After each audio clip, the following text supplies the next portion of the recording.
Studio Funk. Yo, this is E Live, and you are listening to Studio Funk.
Hello, welcome to an episode of Studio Funk.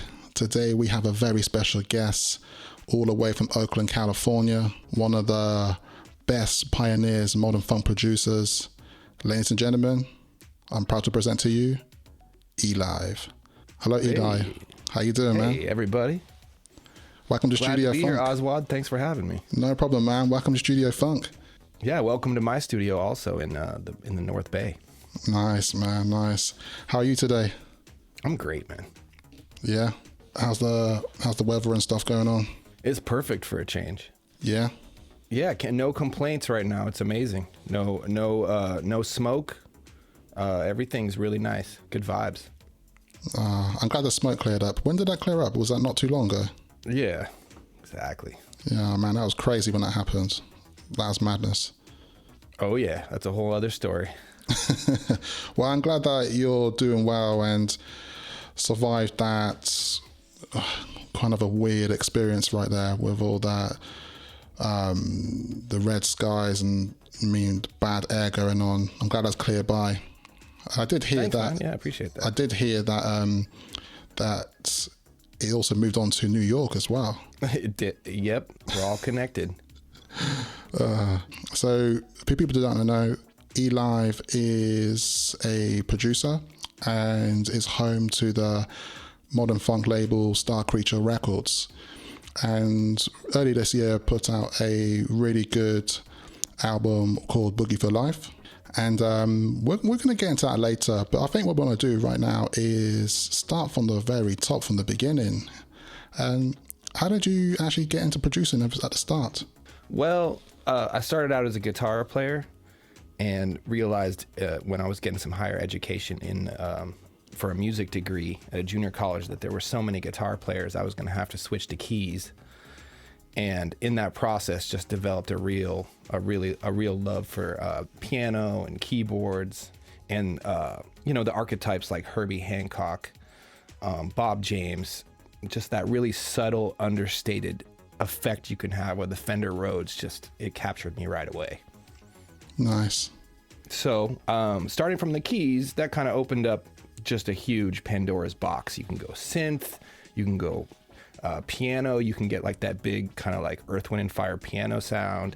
Yeah. You can go really, intimate Fender Rhodes. The sky's the limit. So it really broadened my horizons coming from the guitar. No offense. Nice. And how early was this then? Was this something that you were, as I imagine, with like anything really, like a craft that people spend a lot of time mastering that? This is not something that happens overnight. Yeah, I came up in like the reggae scene. Okay. Keyboards in the reggae scene. There was a ton of guitar players, a ton of bass players, a ton of drummers, a couple singers, and if you played keys, you could get in with the best singers in the county. And we have the Cali Roots scene, the summer festival. So that really put me to work, got me inspired by some amazing mentors, and then it opened up a lot of range as far as learning about Black culture, Black music. Mm-hmm. I was kind of, since jazz was a little bit, let's say, it wasn't like as hip as reggae on the scene. It took me a little more time to re-pick everything up from jazz and get a little bit, because it wasn't just tangible right in front of me in the reggae scene. But the reggae scene really put me on my instrument and kept me playing through a period so that I could kind of come out the other side as a producer, etc. Nice.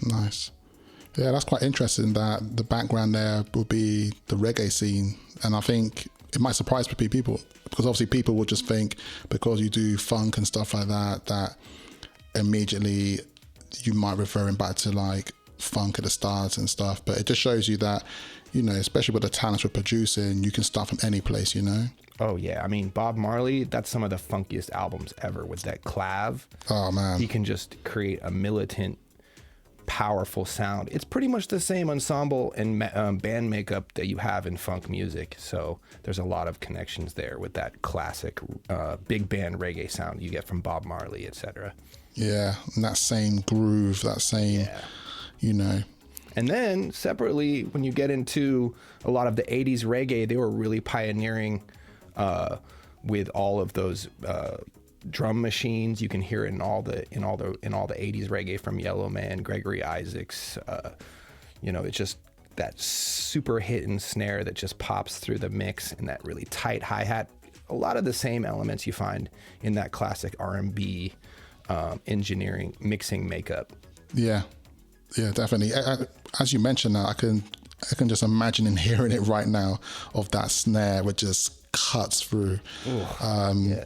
So myself, with my family, my mother, my dad, they would play reggae in the house all the time when I was a kid, to a point I was probably sick of it, probably one of the reasons why even now to this day, I would chuck on reggae here and there, but not as often because I feel like I've heard enough for a lifetime. But anyway, right? I'll just listen to those mixes and just try to reverse engineer in my mind how some of these geniuses created those mixes. Yeah, I hear you. It's one of those things where you can drift off in your mind with it producing, and people are still trying to replicate it to this day. But that 80s sound is, like you said, the Gregory Isaac stuff, incredible, man. Word. So yeah, then getting into the central, I did move to LA for a year, and kind of realized when I was living in LA, it was a bit before the damn funk scene, a bit before the Funkmosphere nights. So it was a little devoid of funk at that time. So it gave me a good incentive to move back to the Bay, where there was a lot of really accessible artists around San Francisco at the time. And that was even the beginning of Sweater Funk, where, they just had on tap boogie funk records every Friday night. They were relentless. They would not quit. And they had this great camaraderie. Everything you find in like a really great DJ crew, you would think a place should have a few more of those, but Sweater Funk just held it down. There's such a great dynasty at this point, where even at this point they get those really funky gigs opening up for Mayor Hawthorne on New Year's Eve because people realize that their curation is so potent. Yeah, Sweater Funk. I also just want to give a big shout out to DJ Mama Bear, who was also featured on Studio Funk a few episodes back, part of the Sweater Funk. Shout out to LA for sure. Oh man, I've always wanted to attend a Sweater Funk night. One day I will do it. One day I'm just going to turn up. People are going to be like, "You're here?" I'm just going to be like, "Yeah." And now, of course, LA is the mecca. Yeah. So I'm always looking into LA. The Hot Hobo Camp, the Brian Ellis Camp, of course, the Damn Funk Camp, Damn Funk responsible for so much of the modern, I call it mid-tempo. Even though he DJs a lot of up-tempo stuff, he really solidified that mid-tempo sound. Mm-hmm. And so I'm always looking into the aquarium from the Bay Area and looking into the mecca of funk that is LA. Nice. You got your Diamond Ortiz. I mean, I could just go on and on. There's a long list. There's a long list. Just to take it back a bit then with the reggae, I was just thinking actually, so what standout tunes do you think you go to or remember and be like, do you know what, this is a killer reggae track that is forever in your mind or memory? Well, right now I'm on a real clav tip. Mm-hmm. Clav is because it just really cuts through with a little bit of that distortion and a little bit of that what I call staccato pump that really pushes. Why I put a lot of clav into disco. Okay. Because it's like a synthesizer. It's like the first synthesizer. It's got teeth. So I think about, I can't remember the exact song, but some of those really militant Bob Marley tunes you just cannot beat, where the clav is just and Bayonix recently put out a project in San Francisco with the lead singer Roja Jairo Vargas that I've done a lot of work with in the funk department. Mm-hmm. He's got his primary group, Bayonix, is a reggae group, Cali Roots style reggae group, and they just nailed that type of clav sound I'm talking about with all the backup vocals and the horn section, and then the floating main vocals, and just that militant clav. They got some real. One song I'm gonna have to get back to you with the name of the song, but they nailed it. All right, cool. I'll tell you what then. Let's get into that now. Let's get into one of those tracks.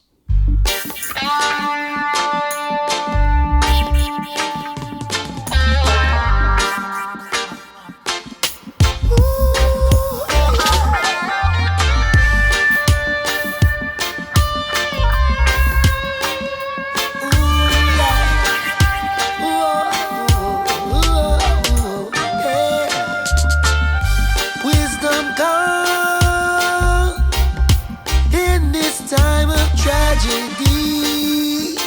Oh, oh.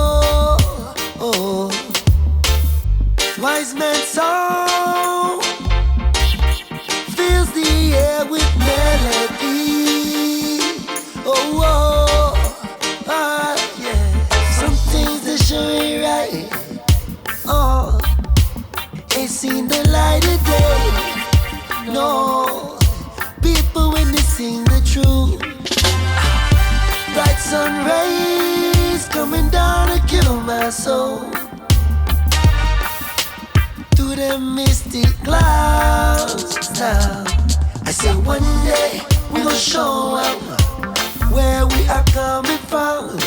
I say one day we gon' blow up all over this Babylon. I say one day we gon' show up, can keep your people on the run. I say one day we gon' show up, the either words on the Rasta man. Oh na na na na na. We'll be thankful for what we got. Some say that we don't belong, but that's not what we were taught. Oh na na na na na.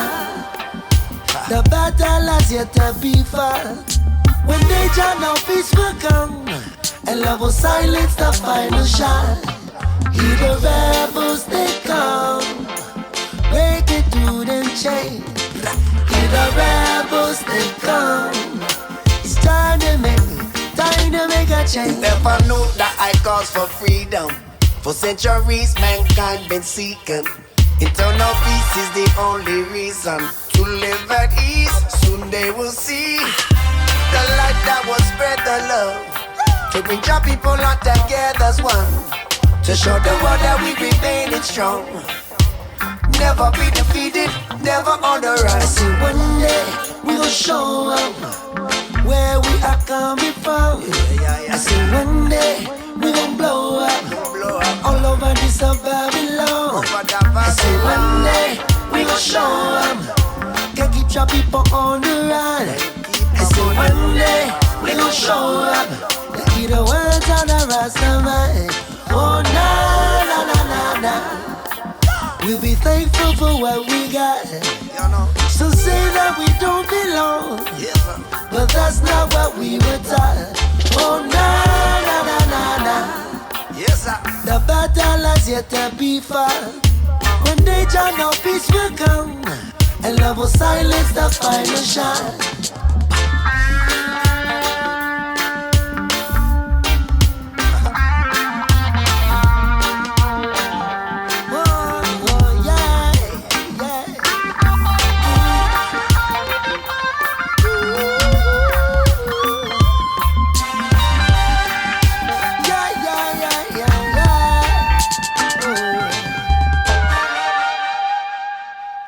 Okay, that's a great track there by Bayonics. And what a cool fact to know about that group right there. It also features the artist Roja, who's also a modern funk artist himself. Yeah, Roja, we've done so much good stuff together. Really inspiring visually disabled artist like Stevie Wonder. It's just an amazing experience playing with him. He's really connected into that primal spirit. He also did some collab with Sally Green, who just did some work with Busgrade, some amazing new funk. Sally Green did a bunch of backup vocals on his last funk album. Nice. Yeah, and that's that funk album, which is on Austin Boogie Records. Am I correct? You got it. Nice. Yeah, I know the joint, man. I know the joint. It's one of those ones that I'm aware of quite a few tracks on the LP, but man, I've got so much in circulation. I need to get back into that, really. There's some good jams on there. Okay, so just moving on then, going back and talking about the Bay Area, the current scene. I know there's a lot of vibing going on there. You mentioned earlier about people like Sweater Funk and stuff like that, but is there anybody else who's popping about at the moment? Well, I can't mention Sweater Funk without bringing up the Pendletons. Sweater Funk used to do the regulars at the Knockout, but then they do these planned events with live groups. At least, I don't know, it must have been half a dozen a year at the Elbow Room. And every time they would put on the Pendletons, which is this great project that I've been playing keys and guitar in for a number of years. They put out 2 really funky albums, and then a couple other singles and 45s. It consists of Eric Boss, DJ Eda Boss, who has been an inspiration since the early 2000s to me. He started Slept On Records, which is one of the first vinyl record companies that I ever got to be a part of, when he put out a track with Black Alicious. Originally, he was Black Alicious's DJ. Okay. And then the other side of that is Trailer Lamone, and they both sing. Eric Boss, he's like a baritone, and he's just a genius writer. He writes songs, just really great lyricist. And they come together with their two varying styles, and it's just magic to me. The last album that we did that I'm really proud of, we did it a little differently because they brought everybody into the studio for one day. They brought Dame Drummer in, one of the best drummers in the Bay Area, and a few other players together, and we just slammed out the whole album in one day. What? And, they put it together on their own with all the writing, and I just was blown away. The album is called 2 Steps Away. It has a bunch of cameos on it, but it's probably the best thing that I've been a part of that I can think of. Wow. Do you know what it sounds like? It sounds like a super group. It is. Because, like, I didn't know, like, Trailer Lamone was part of the group. That's crazy. Yep. He likes, us Pisces, I suppose. He's a Pisces also. We're kind of humble, and we just like to stay in the music. We're not always speaking up. In his case, he's the vocalist, but me in particular, there's just so much fun to be had. I'll cameo. I'll find myself singing on maybe 1 in every 10 tracks I release, but then I forget about singing it and get lost in the world of keyboards and drums and everything else. Man, I need to really catch up on this and dig it up, man, because it sounds like it's going to be right up my street, especially if you're playing the keys on it as well. Yeah. I usually play everything on my own stuff.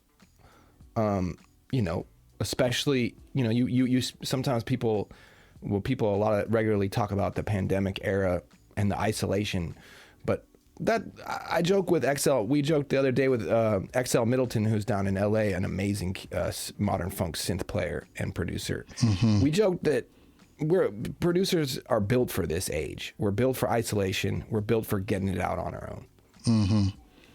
In one way, then, it's a bit of a silver lining at the moment. Really? Yeah, in a way, because we've already been kind of wood shedding, if you will. Yeah.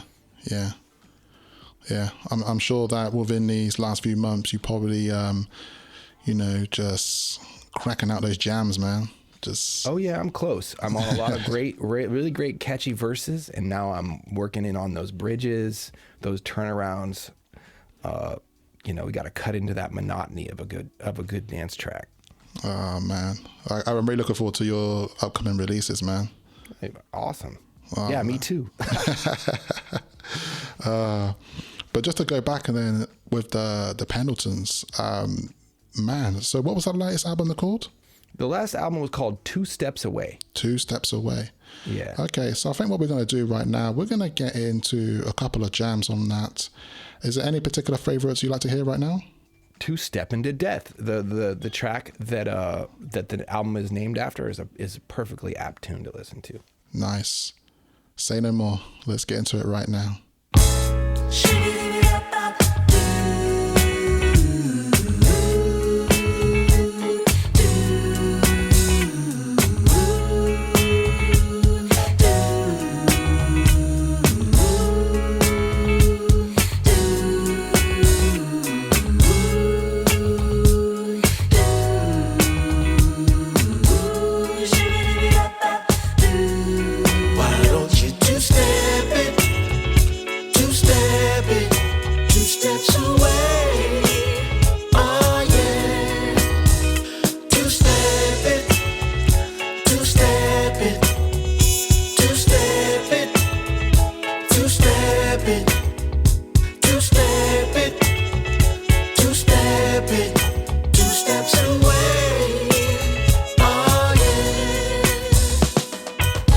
This music's mellow, time's flying by. I swear this groove could keep us moving all night. It's getting hotter than July. Our dancing shoes have got us floating sky high.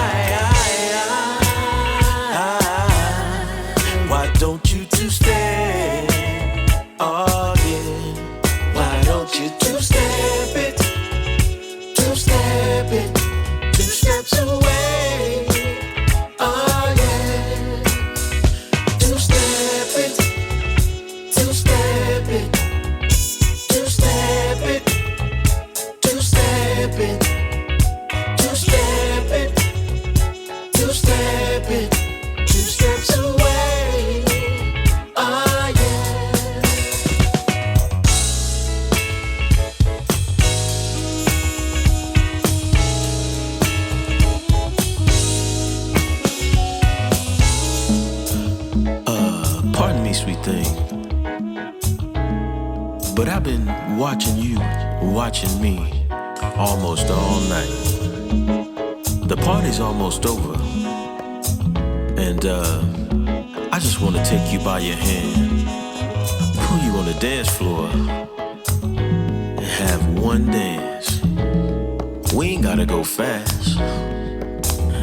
We could just two-step it to death for two steps. Two-step it to death, we two-step. Two-step it to death, we two-step. Two-step it to death, we two steps. Two-step it to death, we two-step. Two-step it to death, we two-step. Two-step it to death, we two-step. Two-step it to death.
Yeah, so I know that your home label, which you're signed to, is Star Creature Records. For people who don't know who Star Creature Records are, where the hell have you been? I would like to say. But Star Creature Records are obviously the funk enthusiasts coming up straight out of Chicago. And Yeah, I know you've had quite a great relationship with them, and actually been putting out releases for them for quite a while now. You know what? It really has been amazing with Tim Zawada, coming from starting out with him just hitting me up on SoundCloud. And then around that time, you know, the mid 2015, 2014, he would do things like he would fly into the Bay Area with a big stack of records. Hadn't even met him yet. And he'd come to Sweater Funk and be like, "Hey, I'm from Chicago and here's your record. I'm delivering it to you in person." What? Stuff like that. It just really made my day. And really caught my eye because he was at the time, you know, like I said, there was Slept On, and there was a lot of stuff in LA as far as vinyl, but Sweater Funk wasn't putting out vinyl; they just had vinyl. And here comes Tim Zawada with all these 45s, and he just didn't quit until finally, you know, what was it, in 2017? He's on the cover of the Chicago Reader with Tugboat, his dog. Man, that's crazy. Yeah, the work rate out of Star Creature Records is quite phenomenal, really. It's consistent as well, and that's the key thing, I have to say. Very, very consistent. All the releases and all the features artists on there, and the collaborations as well. Yeah, and it's fueled up by all the great living room DJs that make great mixes and then in turn come back and inspire me. I'll be sitting there and, you know, my Spotify playlist is doing okay. Maybe I'll go on Twitch or something, see if I can find a live DJ, but there's a wealth of like one DJ in particular, Kirillus, he goes by. Kirillus, He's just got some great mixes that you can just tap into and hear the curation of particular DJs. Yeah. It's something that's invaluable when I'm trying to look for inspiration. Yeah. I just want to give a big shout out to my homeboy, Kirillus, actually. Yeah, it's my dude, man. That guy's work rate is phenomenal as well. Definitely one of the key people who's hard working out here. There's a lot of DJs, producers, artists within the community on the scene who, you know, putting a lot of effort in and put a lot of work in. Yeah. And that's why I love... Go on. If you're gonna shout out, I'm gonna have to give a shout out to my homie DJ Epic in Sacramento, who held down Motown on Monday. Yes. For years there. Homie DJ Epic always keeps it fresh, always keeping my ears lit up. Yeah, definitely. And his work rate is continuing. He's like obviously on Twitch now, just on a weekly basis, just delivering.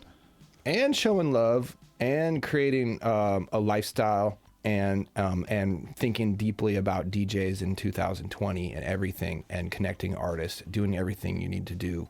The people like Walla P that are out of the States are doing every single day. We don't have as many here, but we appreciate the DJs that do it. Yeah, it definitely makes me feel to be proud of this community. There's, you know, I've said it probably before, but there's nothing like this community that we're in. We're part of. Everybody is friendly, and everyone's got each other's back, and everyone's happy to appreciate and support each other's work. Yeah, not taking yourself too seriously, just seeing your role and appreciating how that you can, you know, I almost call it like super hobby, because, you know, the process of it's engaging. It's not one directional in the sense of so much of modern technology is just consuming and then feeling like you can't really engage back into it. And it's really a cycle of artists that might know how to DJ, might not. I'm not particularly calling myself a DJ these days. At the same time, in the studio, if I go into the studio more times than none, I'd rather have a DJ there that might show me a hot record, tell me what they're thinking about, what they really want to hear. That might get a better track hitting for me than if I'm trying to work with even another musician that doesn't have their ear to the ground. Ah, that's interesting. That's an interesting perspective, actually, that you, when going to the studio, you think that vibing in that scenario with a DJ, you may able to, it would help your creative process be different with the outcome. Exactly. And especially feeding back that energy, which is like, oh, you DJ, you're a really good DJ. Well, try producing, and I can share that back to them. And then some of the DJs have become really great producers. Nice. Yeah, so just going back then with Star Creature Records, I want to talk about some of the early releases, the first couple early ones, which I think goes back to 2015, 2014. Am I correct? Sure. Yeah. Yeah. So I blaze up, so sometimes it gets a little foggy. But, thanks for reminding me. It's okay, man. I hope you got a clear mind right about now. But no pressure. Yeah, so I'm trying to actually figure out which one comes first, because what we have here, we have two releases from 2015. One of the releases, but they're both 45s. So we've got 145 with a track called Everybody on the A side and B3 on the flip. And B3 features Sally Green. And big shout out to Sally Green, such a talent in the Bay, can do super multifaceted. She also collaborates with B Bravo, who is a huge hitter for me, heavy hitter. Yes, shout out to Sally Green, most definitely. She's got a lot of good stuff coming out soon as well. That's another note. But she's also done some stuff recently with Bus Crates as well. Right? What a monster he is. I hit him up personally. I was like, Bus Crates, how do I listen to your album? It's not out yet, but how do I listen to it? So he knows that I'm on his tip. Oh man, Bus Crates. This album of his is so highly anticipated. I think everyone on the scene knows that as well. They just know that it's a long time coming, but at the same time, it's one of those things that it can't be rushed, and I'm quite glad that he's taken his time with it, and it feels like it's the right time, doesn't it? Yeah, man. I mean, he's steady producing singles, and when someone takes the effort to really put together a full length, is when it becomes more of an immersive storyline, and that's the goal. So props to him. Yeah, man. And going back to the early releases with Star Creature, I know you got another 45 with Do Me Like That featuring Chester Blake. Oh yeah, props to her. Great tune, just so unique, that tune, and really vocals that just carry it. It has a real 80s kind of disco tone, and I went back to the drawing board trying to do some other versions of that track so many times, and I just couldn't hit it the way that I wanted to. That's just a track in its own. Yeah, it was the one-time magic that can't be recreated. Nope.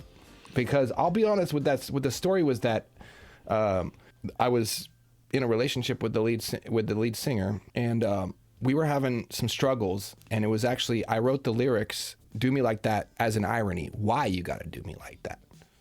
Do me like that. Why you gotta do me like that? And so right. So that's really a time stamp for me, and then the irony of it is that I was singing it, and there's no way I could really reproduce her singing quality in the way that she performed it. And she also put her own touch to it and added some things which I would easily give her some writing credit for. Yeah. But the interesting thing is that she took it, and so that was something that kind of was some therapy for us as far as the songwriting process.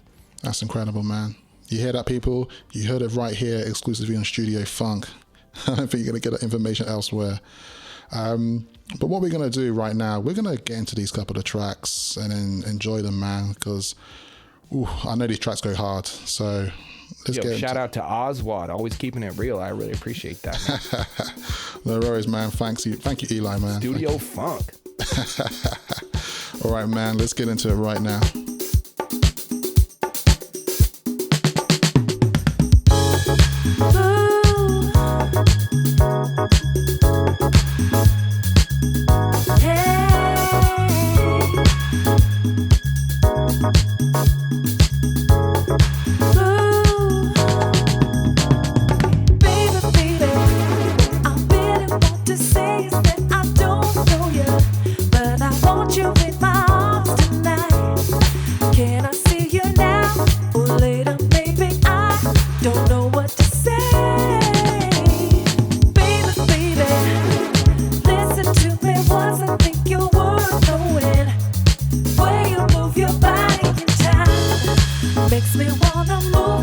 Closer, look at you. Tonight you're all mine.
without a you and me. Do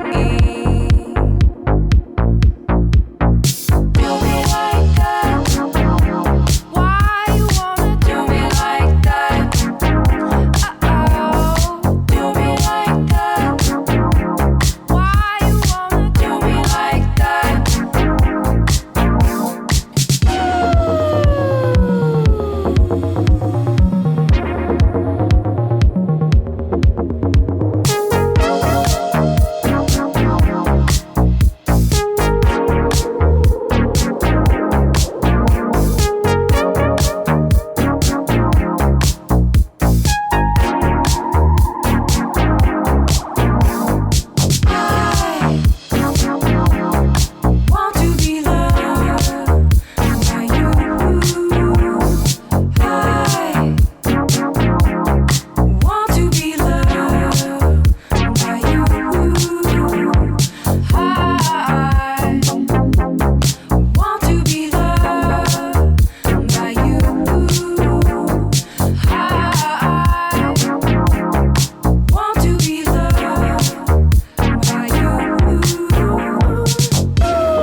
Man, great tracks right there. E-Life, man, your production is killer, I tell you. Hey. I think I have too many favorites of your stuff. Like I was like browsing Discogs and like going through the list, and especially when I'm going through the list and I can see the little green dots everywhere to indicate which ones I have as well. There's a lot of green dots, by the way, a lot of green dots. But one of the notorious ones I like to say, and I think a lot of people will definitely give a big nod towards, is your latest project, Boogie for Life, that was released earlier this year. Hey, well, you know what? I'm proud of that. It's a solid release. You know, I've got round 2 coming right now, so happy to give it its glory. It was a little bit of a it kind of came out by accident, you know. As far as the first EP, it was a little accidental because I put up the tracks all up on SoundCloud for free. What? And which I do all the time. And then the only thing that really connected them was their art. They all kind of had a little. They're all in the same kind of emphasis, using the same stuff. You know, you got a boogie kit. It's not just necessarily like a looping drums. You've got a whole live kit, toms, crashes, rides, snares, hi-hats, kicks. You've got a bass, varying bass guitars in there. Always a little bit of electric guitar. The primary focus to me is like a little bit of Fender Rhodes and some lead synths. Okay. And kind of like a lush pad vibe. But I got, my friend hooked me up with the art, and what connected them was that art. But I really owe it to Tim for putting it together and seeing the larger vision, as far as it being an EP. Yeah, man. The album is just clean, and there's something about it. I think it's one of the things that's going to be, people are going to look back. You can imagine like in the future, like 15 years time, you know, there are going to be people out there going to be like record digging, and they're going to be like, yo man, you ever heard this EP before? Like, listen to it. People are going to be like, man, this guy was on some stuff back then. Yeah, that's awesome. It's funny you say that, because where it was heading in the direction of is what I really, the concept that I'm always fantasizing about is to be able to recreate what somebody maybe in hip hop or in, you know, one of these future genres will pick that out of the record bin and then remix and find it as perfect new content for remixing. That's always my fantasy. Yeah, I definitely, I totally understand that vision right there. As a person who myself was brought up on hip hop, and just knowing that work rate, what producers were doing of just sampling.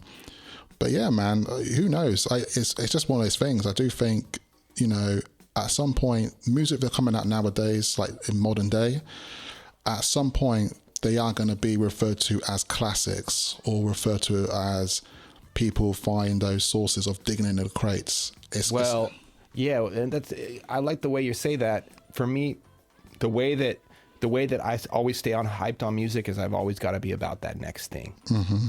So, stepping back and taking a little time to look at what has already been created is something that it takes an outside force, someone asking me about it, and I appreciate that, because a lot of my mentors are always pushing for whatever is next for them.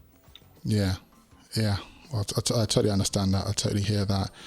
And I just want to ask you then, like, what are your favorites from the album? I know that's going to be like a weird question to ask you, because obviously you made it yourself, and you probably don't have a favorite on there, or maybe you do. Boogie for Life really stood out, even though it's the name of it. It's got a little bit of an up-tempo vibe with a driving guitar, and then the piano, like I say, Earth, Wind and Fire piano, which kind of sits behind it. What I like is some kind of speedy guitar on top and a nice kind of peaceful piano behind. That's a real nice overlay for me. So that really kind of represents that style that I tried to create. I'm trying to think of the tune that I was thinking of. A lot of times I'll think of like a classic tune and then it'll kind of come out. That one really represents just kind of that playful up-tempo vibe that's not always easy for me to get. It's for whatever reason, I'm getting closer and closer. But you find yourself when you have that mid-tempo range, you can get in a lot of tom rolls, you can get in a lot of breaks, you can get in a lot of changes. As you start speeding up, you wonder, why do I even need a change? This is just about moving your body. Man, all wise words right there. All wise words. Yeah, so what we're going to do, we're going to get into that track right now. And this is a good track. It's probably one of my favorites as well, but then again, I feel like every track is a favorite for me because I can let the project just play all the way through. And I'm probably going to have to try to restrict myself not to just go on a frenzy right now and just play the whole EP. But yeah, we'll get into that right now. Let's get into Boogie for Life.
Yeah, so that was some great tracks there from the Boogie for Life EP, which was released early this year on Star Creature Records.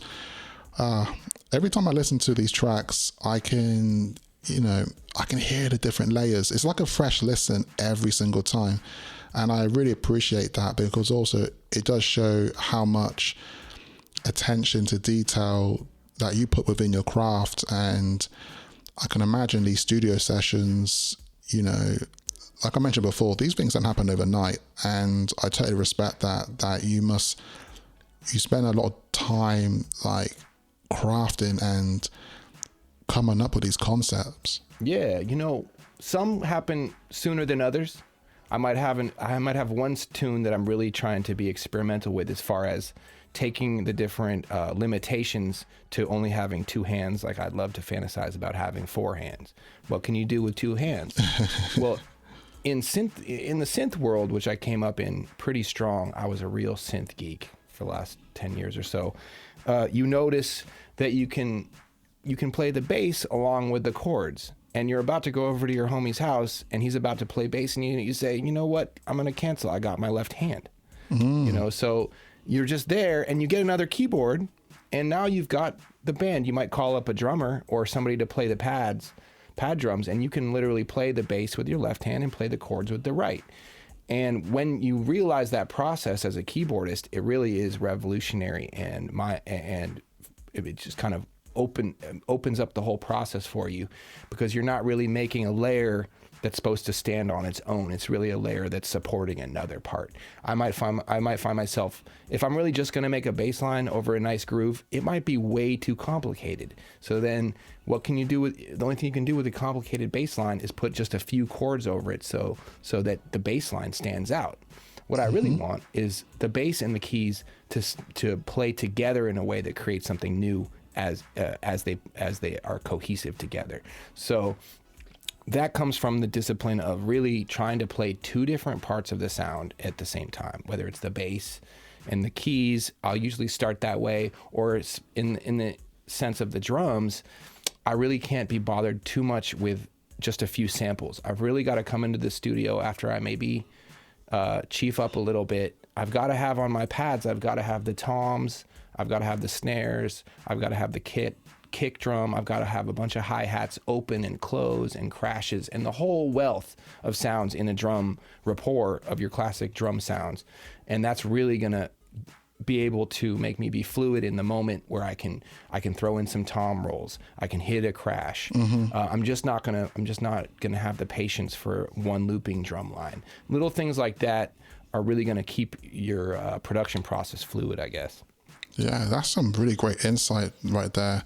Definitely some information that made me feel like I was a fly on the wall just watching your production process.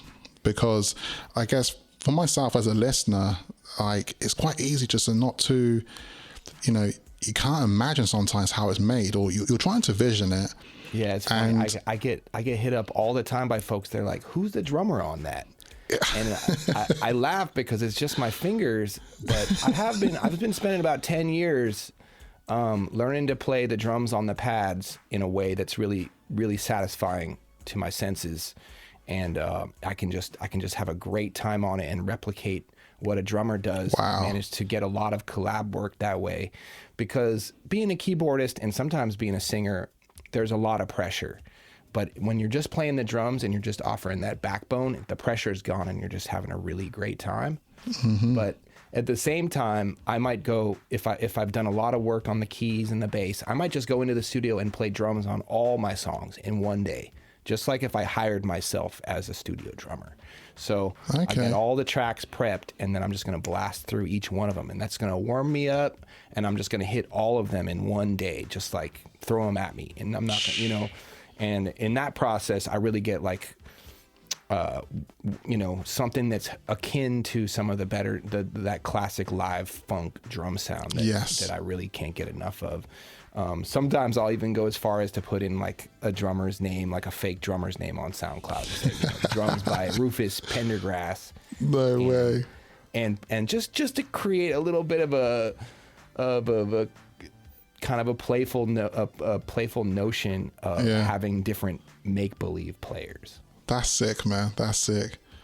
That's sick. I can imagine over time you're just gonna have this whole band set up, and you can imagine like your next gig you may do like next year and stuff. You're gonna be like, it's gonna be E-Live featuring the band, and everyone's gonna go to the gig and they'll be like, hold on a second, where's the band? Yeah, that's an interesting subject. Performing next in the new season, it's gonna have to start. I think I'm never one that really has that much patience. So if if you're following the scenes that I like, you're going to find me trying to put it up onto live stream. You're going to find me trying to work with what I have. Yeah. And that's really going to be representative of next year. It's going to be something where I woodshedded from now until then. And whether it's being on stage, but then being on live stream, or, just strange expressions of our experience. Yeah. Who knows? Maybe we'll have glass in between us, or maybe it'll just be, definitely no masks. Yeah. Yeah. I think there's a weird thing where I'm hoping, anyways. Yeah. I'm hoping too. The band will be called The Vaccine. The Vaccine Tour 2021. Funk vaccination. You've heard it first here, the Vaccination Tour. But I think there will be a blessing though, that if you do have to do streaming and stuff like that, it also gives people like myself the opportunity to see it, because I'm obviously in the UK, and at the moment I don't even know when the next time I could probably fly out to the States, but at least if you were to do some stuff on the streams, man, I'll be there in queue, man. I'll be there waiting to watch it live. That'd be sick. Awesome, dude. That'd be great to finally meet you, man. Yeah, man, definitely. I was just thinking about like some of your collabs that, you've worked with many artists, and a lot of various different styles of artists, vocalists, other musicians as well. And I wanted to talk about some of the recent ones that you worked with, because I know recently Star Creature just pushed out a compilation, and you did a great remix on that project. Yeah, that singer Amalia, she just recently moved to Montreal, and she's just a new friend, and that's just some of the great perks of just sharing your music and getting it out there and having different friends share it. Because Tim Zawada noticed this the original that she did, and he sent me the lyrics, and he kind of masterminded saying, hey, why don't you try another approach, and that's the kind of thing that really keeps me motivated, is when people know that I'm accessible and that they share different content with me and see what might happen. And in this case, just a really great little mid-tempo kind of, I almost want to call it R&B modern funk tune came about on some of the releases I'm working on now. There is some modern funk sound, but there's a lot of kind of classic boogie sound, and there's a lot of classic disco sound, and some of that, like I said, understated Bob James sound. I don't have some, just maybe one like straight modern funk jammer, and it's nice to hear that come through in something like that. It's nice to have a little track on the side that I can say, hey, look, like that sounds like modern funk. Yeah. I'll tell you what, we're getting to that now, because this track is fire. The original mix of the track is great as well. I do own that 45, and I'm also now a proud owner of the compilation as well. So yeah, let's get into that right now. Let's get into that remix.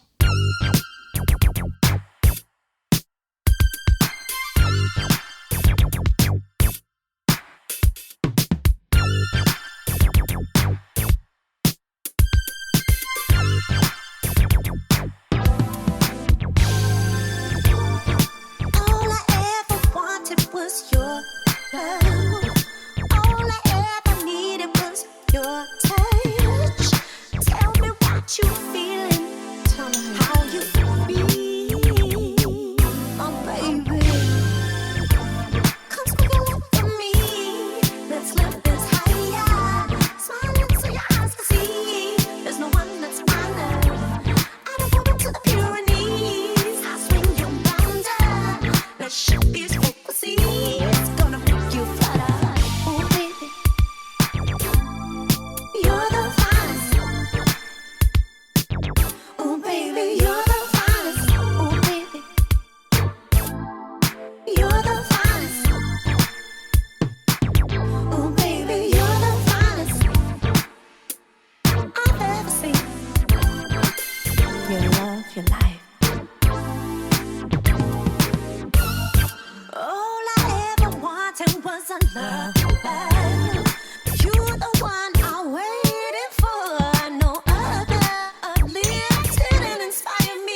Gonna make it hotter. Ooh, baby. Ooh, baby. Gonna make you flutter. Ooh, baby. Ooh, baby. Gonna rub some butter. Ooh, baby. Ooh, baby. Gonna make you flutter. Ooh, baby. Gonna make it hotter.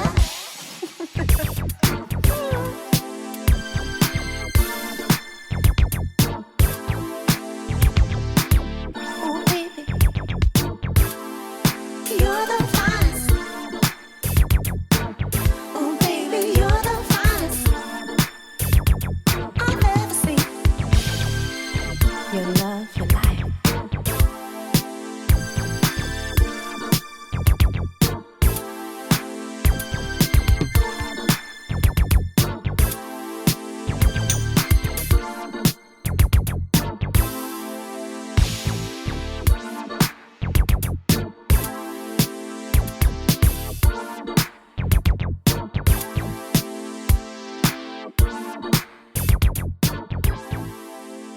Studio Funk.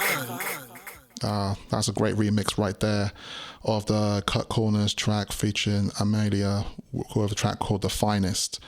Really nice remix that. And as we were just listening to that, I was just thinking to myself that what makes this remix particularly great is it's a nice remix where it shapes itself in its own lane. It doesn't try to be the original or not feel similar, but it creates a remix to make it feel completely different and unique in itself. So when you listen to the remix, you know, it's a different like vibe altogether, and I love that. Yeah, you know, when I don't always get the chance. Sometimes people send me stuff and I just can't make it click.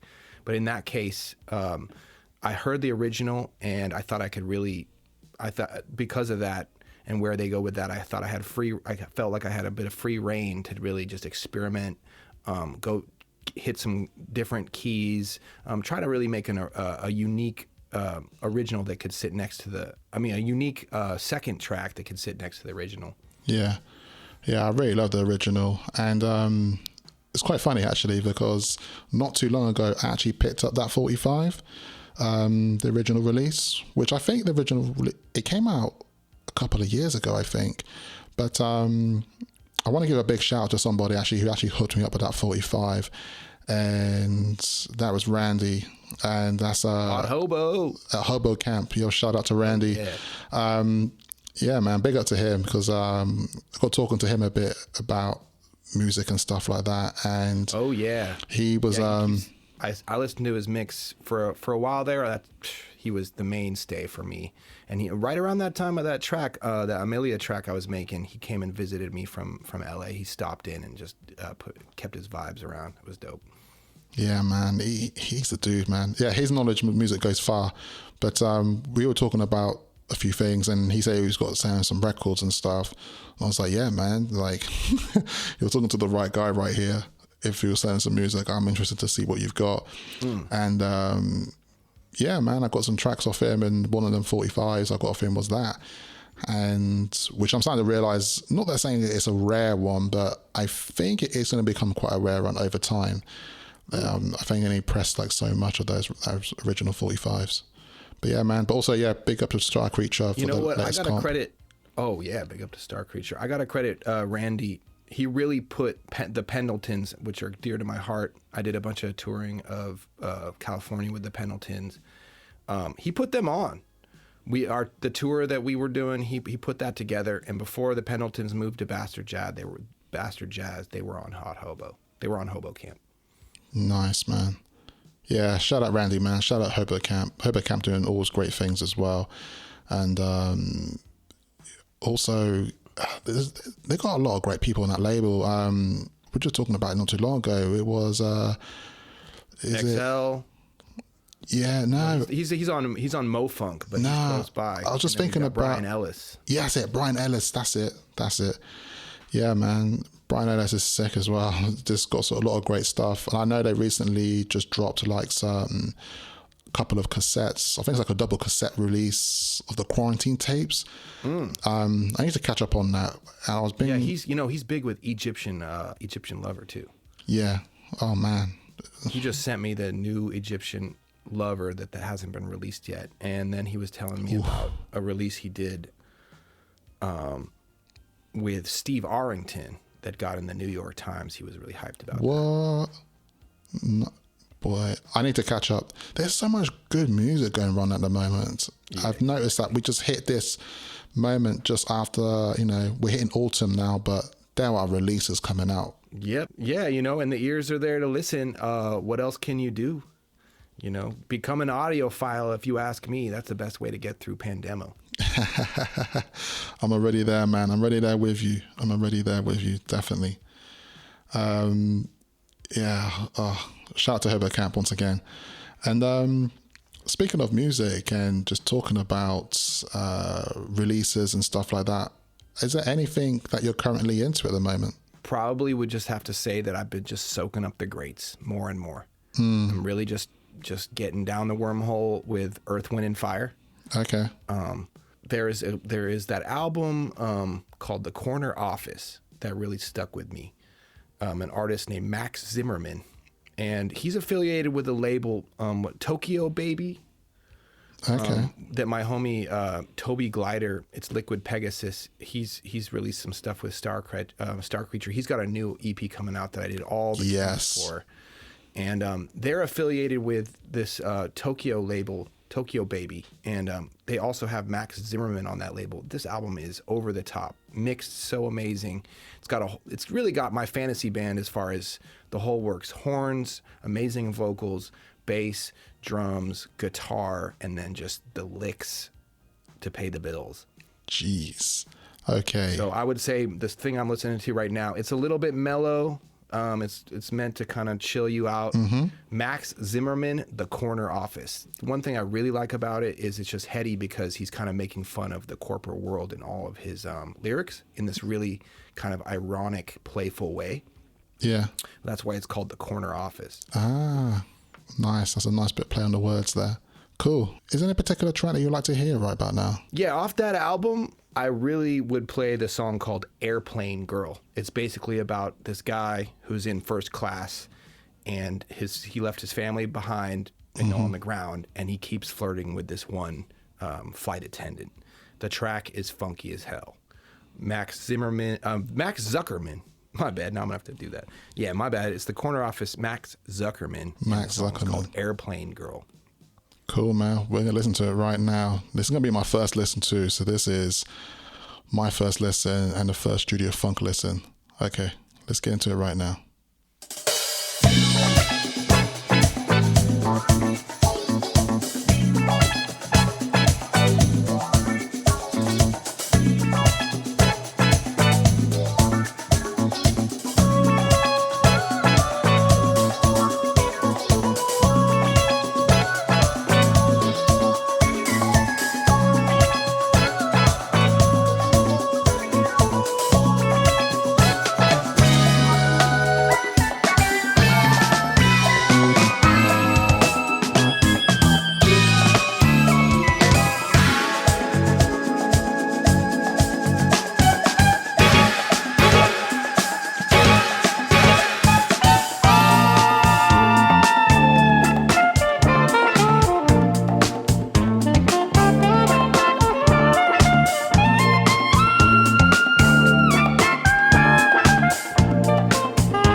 across the world.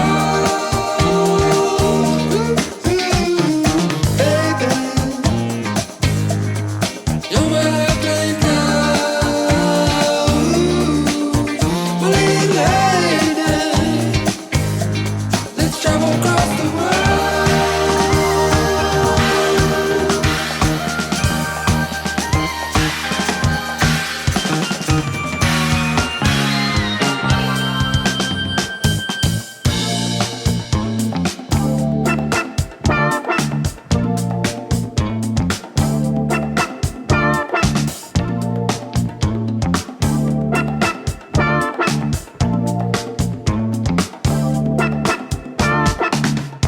When we finally reach our cruising speed, she comes walking down my aisle.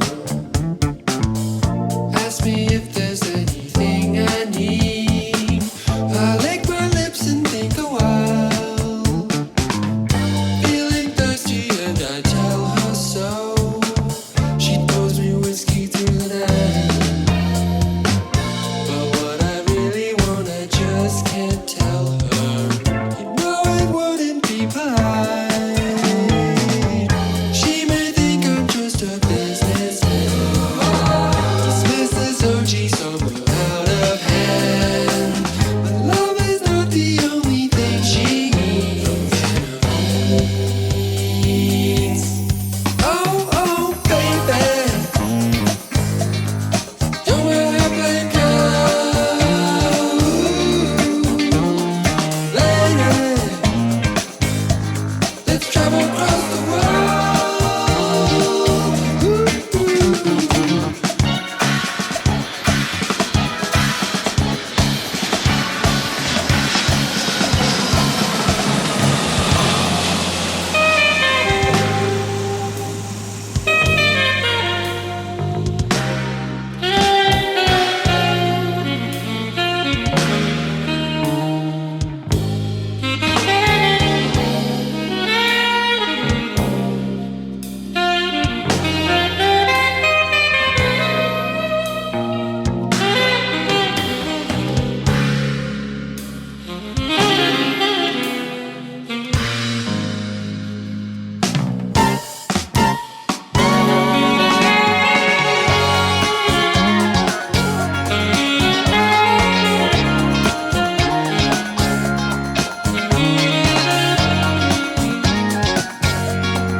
Yourself as a producer, you're definitely a SoundCloud enthusiast, and you got a lot of gems on your SoundCloud, and you've been a long time member of the SoundCloud platform as well.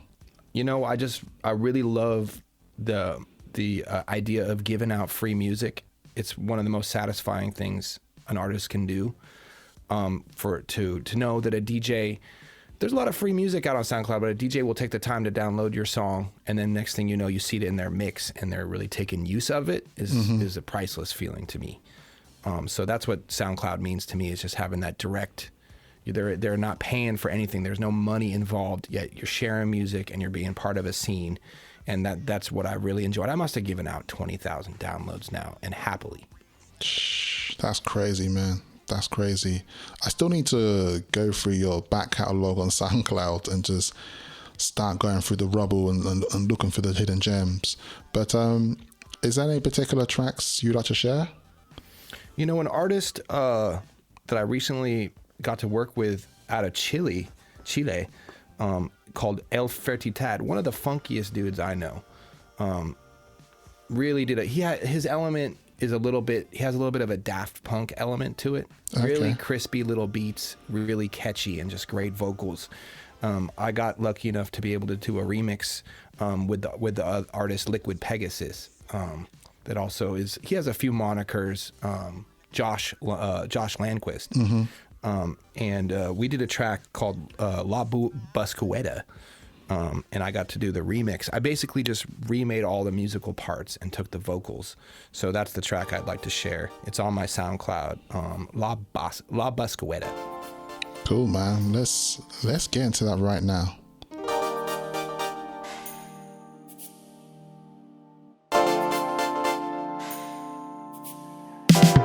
Tienes que encontrar formas de olvidar. Tienes que buscar la vida de verdad. Dime qué tienes que decir, dime qué quieres.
Hey, yo, Eli, man, I just want to give a massive thank you for you being a guest on today's show, and really thankful for you being here, man. Thank you so much.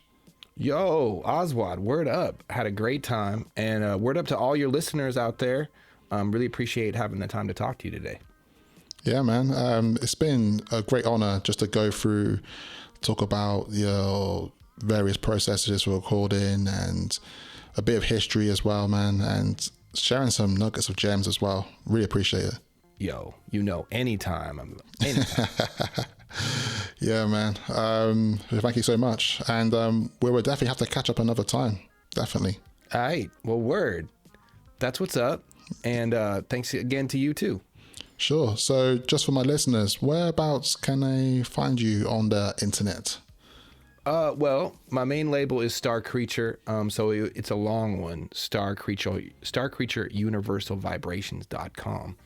And that's where you'll find all types of vinyl. If you want to slip in the back and go the freebie way, you can just drop over to SoundCloud. I've got all types of tasty grooves for you to get started with.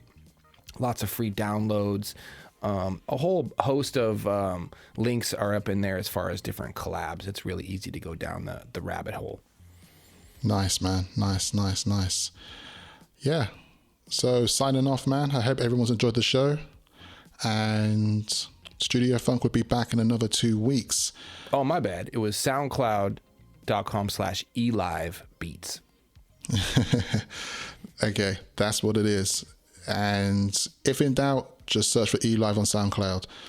But until then, peeps, peace out. Peace.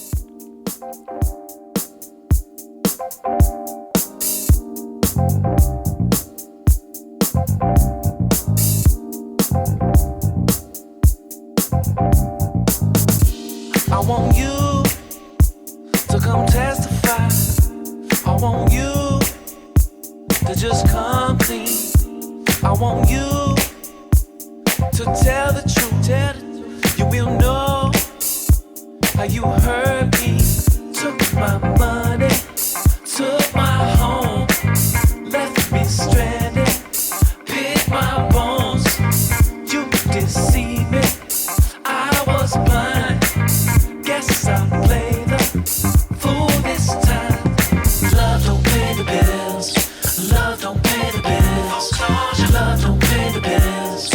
Love don't pay the bills. Love don't pay the bills. Love don't pay the bills. Love don't pay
Take a look at your fantasies. There's a craving in your body, baby. You've got this sweet, sweet girl just for me. Come and taste my erotic flavor.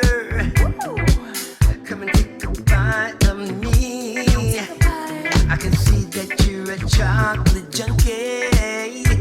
So come on and take a bite of me. Oh. I'm your chocolate lover. Take a bite of me. I'm your chocolate lover, baby. Taste me and you'll see. Taste me. I'm your chocolate lover. Take a bite of me. I'm your chocolate lover, baby. Taste me and you'll see.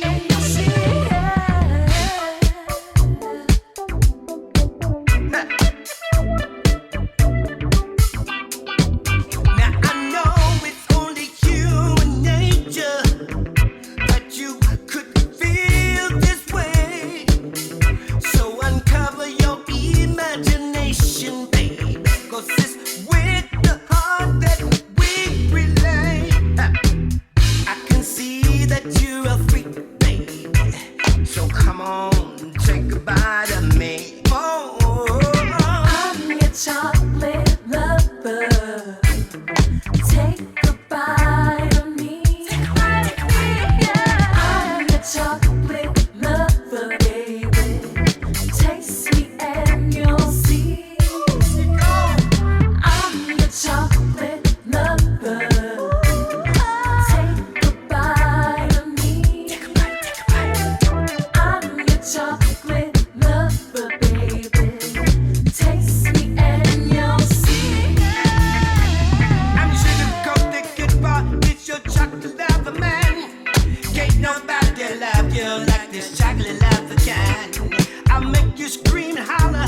I'm the chocolate lover, man. Oh, let me take your body tripping through this chocolate wonderland. I'm your chocolate lover. Take a bite of me. I'm your chocolate lover, baby. Taste me and you'll see. I'm your chocolate lover. Take a bite of me. Take a bite of me. I'm your chocolate lover. I'm your chocolate lover. Taste me and you'll see. Ooh,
Studio Funk. There it is. Oh, nice. What? Crazy, right? This is nice. This is tight. And the mod, like the chord switch right here is insane.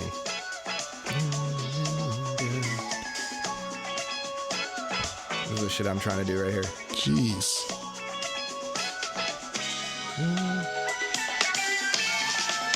Yes.